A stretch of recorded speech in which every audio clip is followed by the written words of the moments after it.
வாழ்க வையகம், வாழ்க வையகம், வாழ்க வளமுடன். குரு வாழ்க, குருவே துணை. மனவளக்கலை உறவுகளுக்கு கோபாலின் வணக்கங்களும் வாழ்த்துக்களும். அருட்தந்தை வேதாத்ரி மகரிஷியின் மனவளக்கலை பற்றி தினமும் சிந்தித்துக் கொண்டிருக்கின்றோம். இன்றைக்கு நட்பு நலம் என்று வருகிற போது நாம் நமக்கு செய்ய வேண்டிய கடமைகளை சிறப்பாக செய்யும்போது தான் உடல் நலமாக விளங்கி கொண்டிருக்கிறது.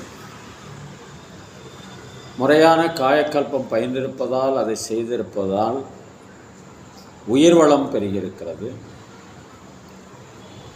அருட்தந்தை வேதாத்ரி மகரிஷியினுடைய தியானங்களின் மூலமாக மன அமைதி பெற்றிருக்கிறது. இந்த மூன்றின் அடிப்படையில் விளைவதுதான் அன்பும் கருணையும்.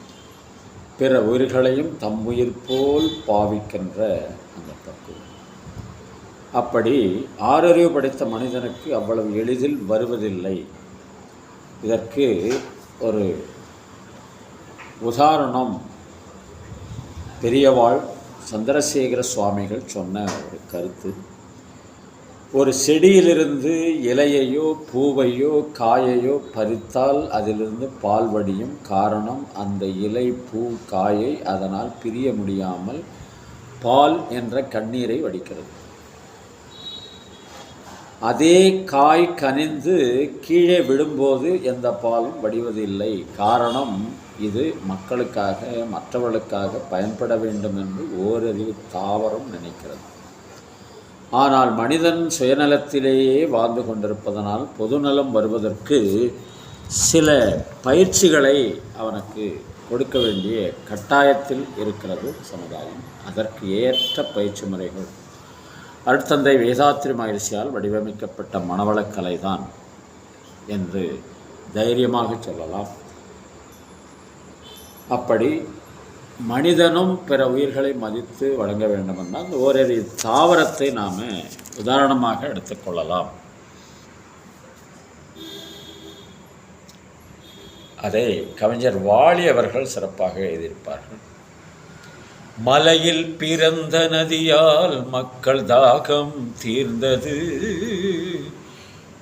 மரத்தில் பிறந்த கனியால் அவர் பசியும் தணிந்தது, கொடியில் பிறந்த மலரால் எங்கும் வாசம் கமந்தது, அன்னை மடியில் பிறந்த உன்னால் என்ன பயன் தான் விளைந்தது, நான் ஏன் பிறந்தேன், நாட்டுக்கு நலம் என்ன புரிந்தேன் என்று நாளும் பொழுதும் வாழும் வரையில் நினைத்திடு என் தோழா, நினைத்து செயல்படு என் தோழா, உடனே செயல்படு என் தோழா.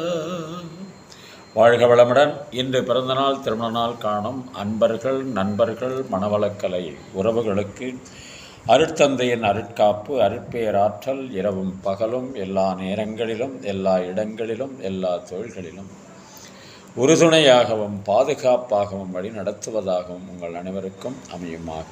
அருட்பேராற்றல் கருணையினால் உடல் நலம், நீளாயு, நிறை செல்வம், உயர் புகழ், மெய்ஞானம் ஓங்கி வாழ்க வளமுடன் என்று குரு நினைவோடு வாழ்த்தி மகிழ்கின்றோம். திருமணத்திற்காக காத்து கொண்டிருக்கும் பெண்கள், பிள்ளைகள் இவர்களுக்கு நல்ல வரணம் என்று விரைவில் திருமணம் நடைபெற வாழ்த்துகின்றோம். வாழ்க வளமுடன். வேலை வாய்ப்புக்காக காத்து கொண்டிருக்கும் பெண்கள், பிள்ளைகள் இவர்களுக்கு நல்ல வேலை வாய்ப்பு அமைய வாழ்த்துகின்றோம். வாழ்க வளமுடன். குழந்தை பாக்கியம் இல்லாத தம்பதியினருக்கு விரைவில் குழந்தை பாக்கியம் அமைய வாழ்த்துகின்றோம். வாழ்க வளமுடன். உடல்நலம் குன்றியிருப்பவர்கள், மனநலம் பாதிக்கப்பட்டிருப்பவர்கள், தொற்றினால் பாதிக்கப்பட்டிருப்பவர்கள் அனைவரும் விரைவில் பூரண உடல்நலம் பெற வாழ்த்துகின்றோம். வாழ்க வளமுடன். உலக மக்கள் அனைவரும் மனவளக்கலையில் இணைந்து உடல் நலம், உயிர் வளம், மனவளம், நட்பு நலம், ஆன்ம தூய்மை, இறை உணர்வு பெற குருவருளும் திருவருளும் துணை நிற்க வேண்டி வாழ்த்துகின்றோம். வாழ்க வளமுடன், வாழ்க வளமுடன், வாழ்க வளமுடன்.